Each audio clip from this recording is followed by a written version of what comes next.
আপনি যদি কোনো আল্লাহর রাস্তায় দান সৎকা করতে চান তাহলে এই মুহূর্তে আপনি করে দিন।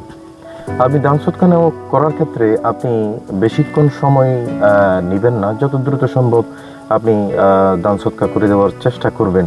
কেননা দান সৎকা করার যখন আমরা মন মানসিকতা করি তখন দুইটি সৃষ্টি আমাদেরকে বাধাগ্রস্ত করে, যেটা সূরা নাসের মধ্যে আল্লাহ সুবহানাহু ওয়া তাআলা বলেছেন, ওয়া মিনান নাসে মিনাল জিন্নাতি ওয়ান নাস, যে মানুষ জাতি এবং জিন জাতি, শয়তান জাতি আমাদেরকে ধোঁকাবাজি করে। আমরা যখন আল্লাহ রাস্তায় দান সৎকা করতে যাই তখন শয়তান আমাদেরকে দারিদ্রতায় পড়ে যাওয়ার আমাদেরকে ভয় দেখায়, এবং যারা দুষ্ট প্রকৃতির মানুষ আছে তারাও, আমরা যখন দান সৎকা করি তারাও আমাদেরকে ভয় দেখায় যে আর্থিকভাবে আমরা দুর্দশাগ্রস্ত হয়ে পড়ে যাব।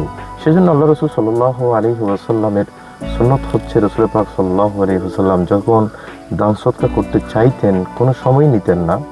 কেননা এই দান সৎকার অনেকগুলো ফজিলত আছে। আল্লাহ রাসূল সাল্লাল্লাহু আলাইহি ওয়াসাল্লাম বলেছেন যে as-সাদাকাতু তারাদ্দুল বালা, যে সৎকার কারণে মানুষের বিপদ আপদ দূর হয়ে যায়। আল্লাহ সুবহানাহু ওয়া তাআলা বান্দাদের মর্যাদাকে সমুন্নত করেন দান সৎকার মধ্য দিয়ে।